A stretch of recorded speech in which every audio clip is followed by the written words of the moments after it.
The DuPont Company of Wilmington, Delaware, makers of better things for better living through chemistry, presents the Cavalcade of America, starring Raymond Massey and Richard Carlson.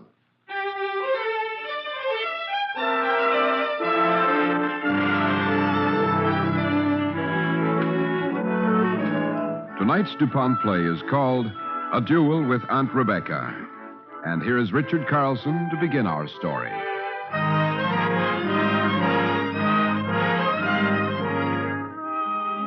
My name, good friends, is James Shields. As a lad, I came to America from Ireland. And after 15 years of wandering, I finally came to rest in Illinois, joined the great Democratic Party, and went into politics. In 1842, the time I'm remembering, the good voters of Illinois made me state auditor with a fine, fancy office in Springfield and some fine, fancy worries to match.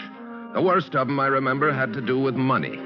That's why my old friend and fellow Democrat Whiteside had come to see me that September afternoon. Well, young man, I trust you've selected another occupation. Meaning what, sir? Meaning that after what you've done today, I wouldn't give a half cent for your political future. And why not, sir? You know why not. This order you signed, making the state bank's money worthless. But the money's already worthless. It became worthless when the state bank failed. Listen to me, young man. You're in politics. And if you're a Democrat, you don't deliberately lay your head on a block and then hand the Whigs a newly sharpened axe. But I had no choice, sir. Oh, you had a dozen choices. Let somebody else do the dirty work. You might have made the governor sign it, or the state treasurer. Or you might have gone fishing. But you'll never sit up with the name of James Shields to that order. Have you any notion of what the Whigs will do to you? You'll finish, sir? For the moment. Very well. First, by law, that order had to be issued, and by the state auditor. Second, I happen to believe in fulfilling the obligations of my office. Third, I have never run from a fight, and I never shall. Fourth, and summing it up, I've done my duty as I've seen it. And as for the Whigs, sir, I'll let them do their worst.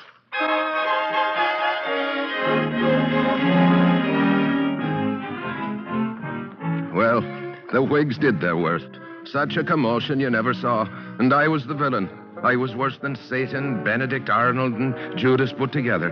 And every day that went by found me getting angrier.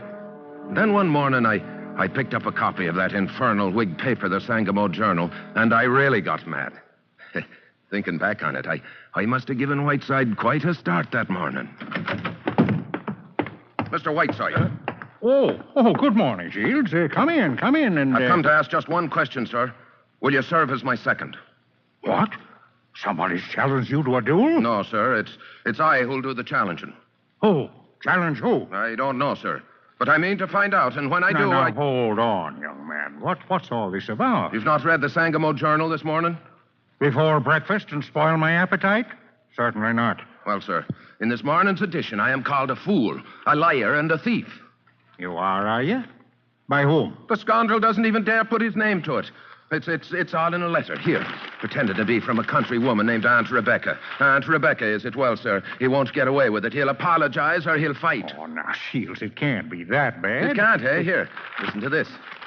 Dear Mr. Editor, I'm just a simple country woman, but if anybody's planning to tar and feather the great Mr. Shields, I would sure like to donate the feathers. You smile, Whiteside. No, it's just that I... And listen to this. Where is it now? Here it is. Tell me, does that great financier and friend of the common people, Mr. Shields, get his salary paid in paper or silver? I bet you my prize hog he don't take paper. If you don't have a prize hog to bet with me, any Democratic politician will do just as good. Oh, you still think it amusing, eh? I'm sorry, but I do. Whoever wrote it is pretty good.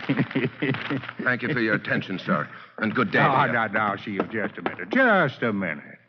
In the first place, don't forget that you and I wrote a letter like this last year. Signed it Ebenezer Slocum. You remember?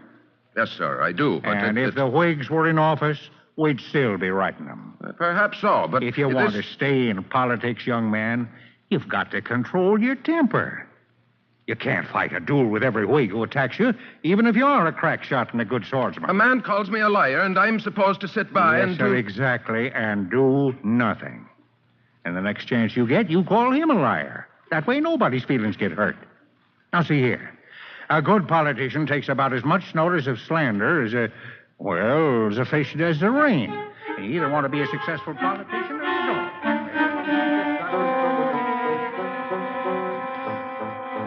Well, Whiteside kept at me for a good half hour and finally calmed me down. Only a few days later, there was a second letter published in the journal attacking me, and it was a lot worse. Well, it wasn't easy, but I finally managed to ignore that one, too. But then came a third, signed Aunt Rebecca like the others, and the sauciest, most infuriating of all. After I'd read it, I exploded. I wrote a letter of my own and walked over to the office of Simeon Francis, editor of the Sangamo Journal. Oh, Shield. Now, come in, won't you? Come in. I am in. Mr. Francis, I wish to know the name of the author of the Aunt Rebecca letters. Oh, those humorous pieces? Perhaps the author thought them humorous. I did not. His name, sir. Yes, of course, his name. Well, it escapes me at the moment, but it'll come to me, I'm sure. I hope so, sir. For I shall stand here until it does. Oh, yes, certainly. Well, let me see. Some young politician. No one important, you know. Grand old game politics. The Whigs attack the Democrats, and then the Democrats attack the Whigs. Nothing personal, you know. Attack a man one day, dine with him the next. His name, sir? Oh, yes. Well, Mr. Shields, would you mind telling me why you wish this information? Not at all, sir. I have written a letter to him. It is complete except for the name of the recipient. Would you care to hear it? Well, if you wish, sir, certainly. September 16th. Sir, I am informed by the editor of the Sangamo Journal that you are the author of certain articles which I consider highly slanderous and abusive. I will require of you a full, absolute, and public apology. This may prevent consequences which no one will regret more than myself. Your obedient servant, James Shields. You're not serious, Mr. Shields. Why, such a letter can only result in a duel. Yes, Mr. Francis. I shall duel with this Aunt Rebecca, whoever he is. But Mr. Shields, he's an old friend of yours. And the name of my friend, sir? Abraham Lincoln. Abe Lincoln? Yes, Mr. Shields. You see, you wouldn't think of dueling with an old friend. He was a friend, sir. He may still be if he chooses. That is a matter which will be entirely up to Mr. Lincoln.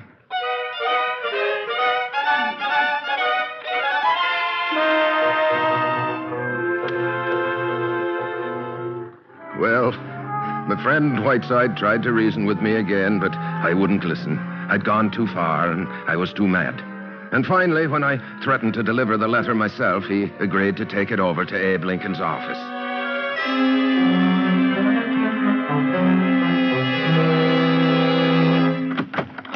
Well, afternoon, Mr. Whiteside. Haven't seen you in quite a spell. Come in. It's good to see you. Sit down. The leather one's the most comfortable. Thank you, Lincoln, but I'm afraid this isn't a social occasion. I'm here to deliver a letter from James Shields. From Jim? A letter? Why doesn't he just... Oh, that kind of a letter, eh? I'm afraid so. Here it is. Thank you. Well, No, don't go. Let's see what this is all about. Sir, I have been informed by highly slanderous and abusive, full, absolute, and public apology. I see. So that's it. You see, Shields is a most sensitive fellow, Lincoln, and He's also a most belligerent fellow, Whiteside. But seeing that he's your friend, I hope that you'll This be able... doesn't strike me as being particularly friendly, sir.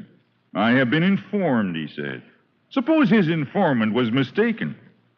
Why doesn't he ask me if I wrote those letters? Well, Lincoln, it's just that He says he requires an apology. If he means to be my friend, why doesn't he ask for an apology? Well, as I said, sir, he's a... Then he threatens consequences. Consequences. In other words, a duel. You know, I don't think I like this letter, Whiteside. Now, see here, young man. I know Shields, and I know you. You're both good men. But Shields is proud, and you're stubborn. And unless one of you gives way a little, you're certain to end by fighting a duel. And I don't want to see that. Nor do I, sir. But I look at it this way. I hold nothing against Jim Shields. Those letters weren't meant to insult him personally. And if Shields were to approach me as a friend, well, now I'd give him every bit of satisfaction I could. But he hasn't, sir. He's written threatening to kill me if I don't do as he says. Well, sir, it sort of sets my back up. And so, in short, Lincoln, So, in short, sir, I'm very much afraid that Mr. Shields is going to have to be the one to give way a little. but I know, Shields, it'll mean a duel. I hope not, Whiteside. I most earnestly hope not. But if it does, If it does, sir, then I shall have to defend myself. Meantime, I think I'll write Mr. Shields a letter that won't appear in the journal, a personal letter.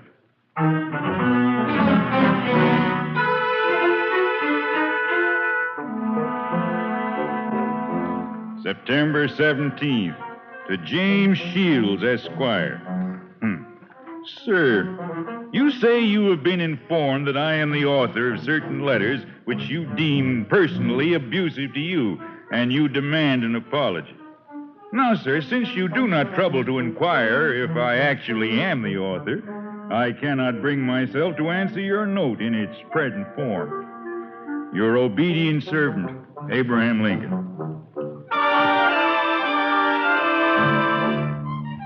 September 18th. To Abraham Lincoln, attorney at law. Sir, Dr. Merriman has delivered your note. In reply, I will state that in the absence of any denial from you, I must consider you the author of the Aunt Rebecca letters. I will be awaiting your apology. September 19th, to James Shields, Esquire. Sir, I am sure that this affair can be settled amicably if you will withdraw your previous notes and substitute a letter asking me to give you gentlemanly satisfaction if I am the author of the letters. September 20th. Sir, I will withdraw nothing. I will substitute nothing. If I do not receive satisfaction from you in one way, I shall be forced to seek it in another. September 21st, sir. I regret that I must consider your note a challenge to a duel. Therefore, I specify the following. Weapons, cavalry broadswords of the largest size to be supplied by me. Time and place will be decided by our seconds, in which capacity Dr. Merriman has consented to serve me. Your obedient servant, A. Lincoln.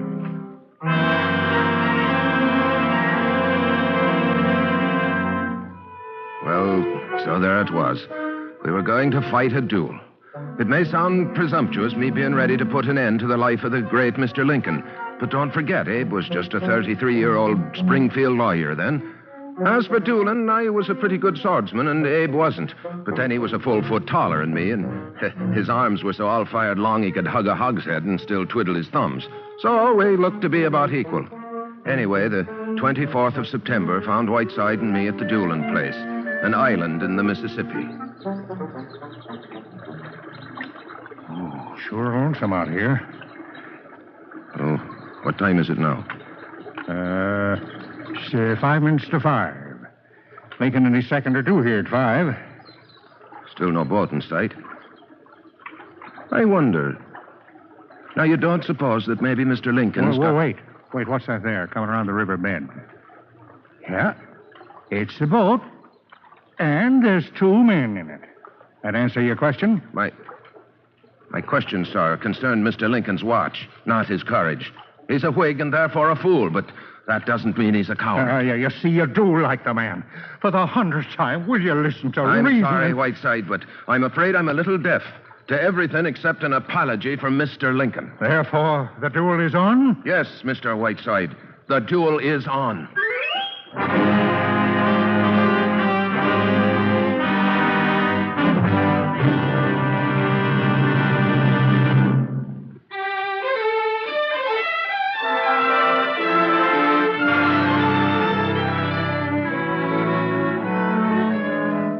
The DuPont Cavalcade continues, starring Raymond Massey as Abraham Lincoln and Richard Carlson as James Shields.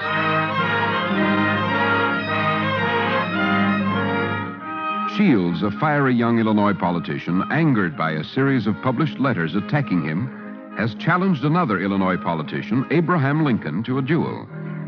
The dueling place is an island in the Mississippi.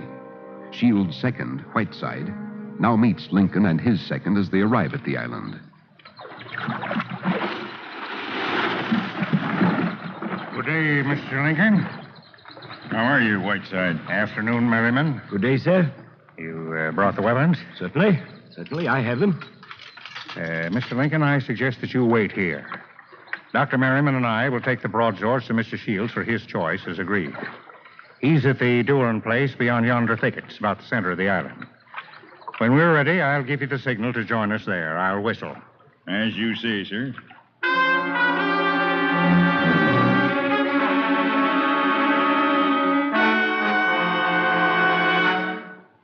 Mr. Shields, you have the choice of weapons. I have. And are they sharp, sir? As scalpels, sir. A sharp sword means a clean wound. They are precisely equal in all respects. Your choice, sir. Either'll do. This one. Thank you. Thank you, sir.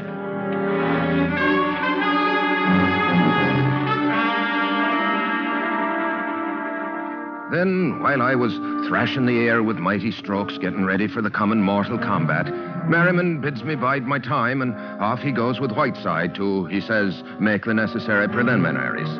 So there's Abe down at the water's edge waiting, and there's me up in the middle of that island waiting too, while our seconds decide to hold up the proceedings for a parley.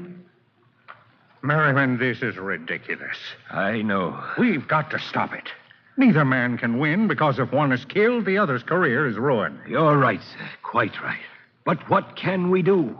I've been working on Lincoln for a week, but he'd no more tell Shields he didn't really write those letters than What did you say, Merriman?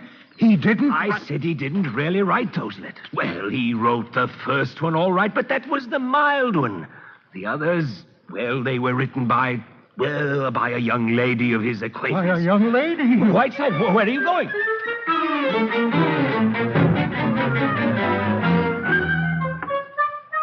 That's right. By a young lady, Shields. By a young lady. Now, what have you got to say to that? Well, sir, that's most interesting. And if Mr. Lincoln would come down off his high horse long enough to tell me that, well, it'd make a considerable difference. Here's High Horse. All you have to do is ask him. And all he has to do is tell me. I hope Merriman is having more luck with Lincoln than I'm having with you.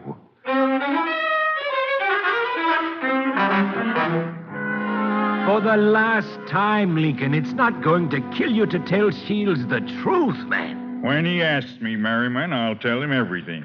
Also, I'll apologize. But if I back down now, it'll appear an act of cowardice. In whose eyes, young man? In my eyes, sir. Oh, I guess that's the signal for the duel. Come.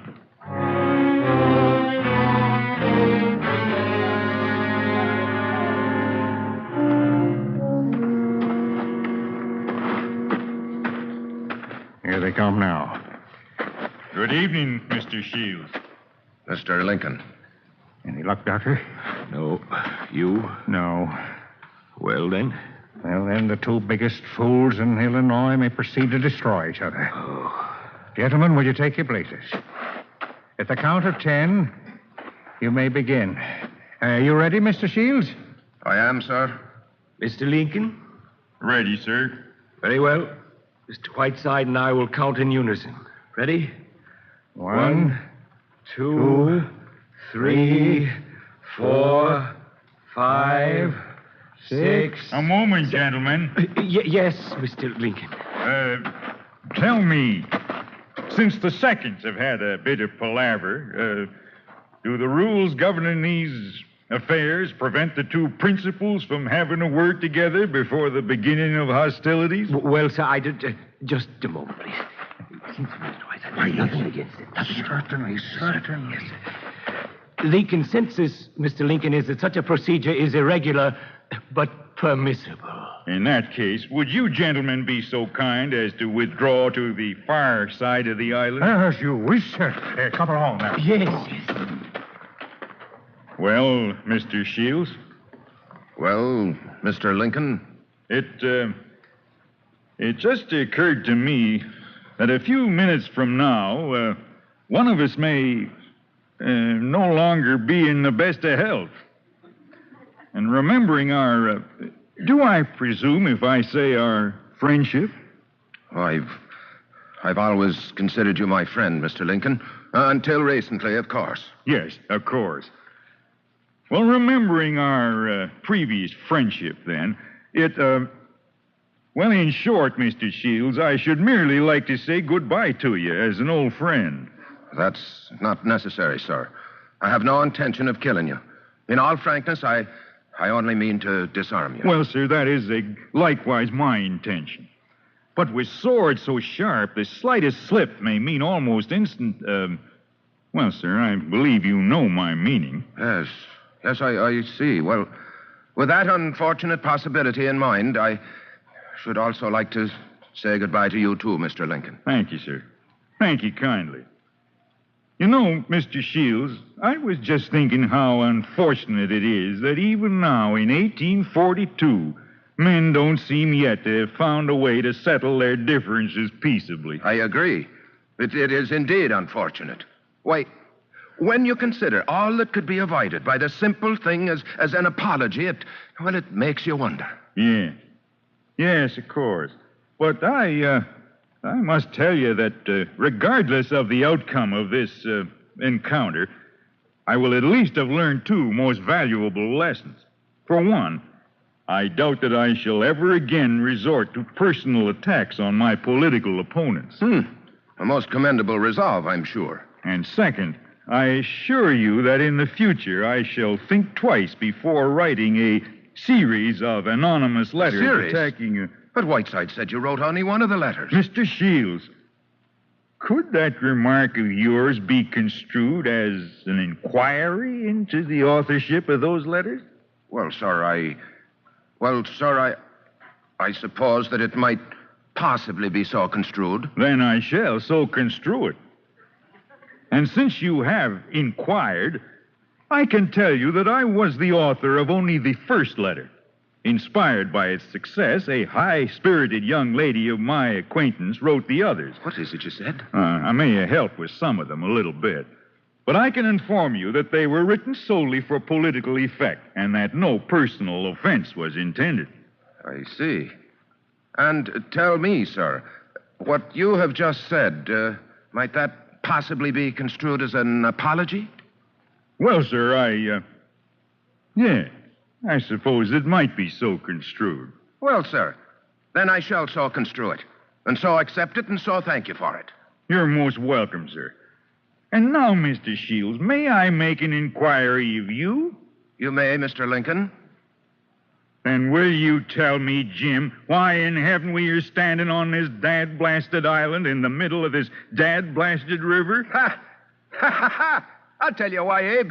It's because we're a couple of dad-blasted fools, sir. Very well, then. Come on, Jim. Let's get out of here. Ho there, gentlemen, to the boats. Mr. Shields and I are exceedingly hungry.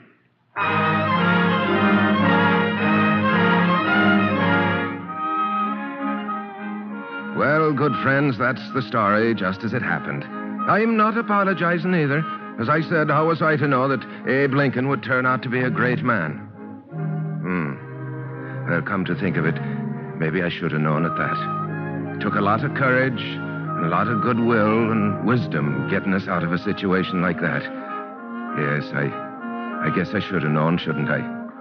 And you know, Abe Lincoln didn't forget that almost duel of ours either. Years later, he said to me, "The young lady that I was standing up for, the mysterious Aunt Rebecca, you never knew who she was, Jim? Well, she was a young lady in Springfield. Her name then was, Mary Todd. 6 weeks later, she became Mrs. Abraham Lincoln."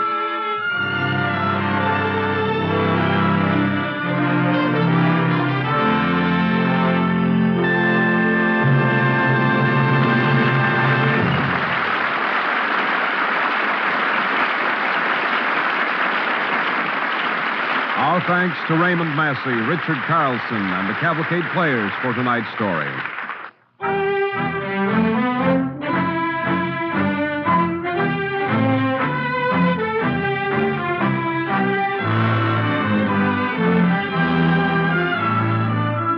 Next week, the star of the DuPont Cavalcade will be Margaret Sullivan.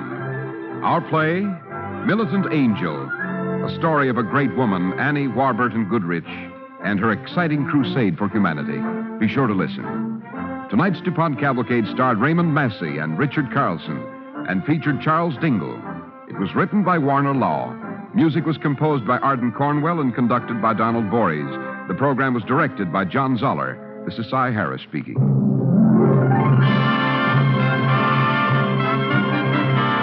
Don't forget, next week, our star, Margaret Sullivan. Our play, Militant Angel. The DuPont Cavalcade of America comes to you from the Belasco Theater in New York and is sponsored by the DuPont Company of Wilmington, Delaware, makers of better things for better living through chemistry. Baby Snooks has a good time at Daddy's expense. Listen on NBC.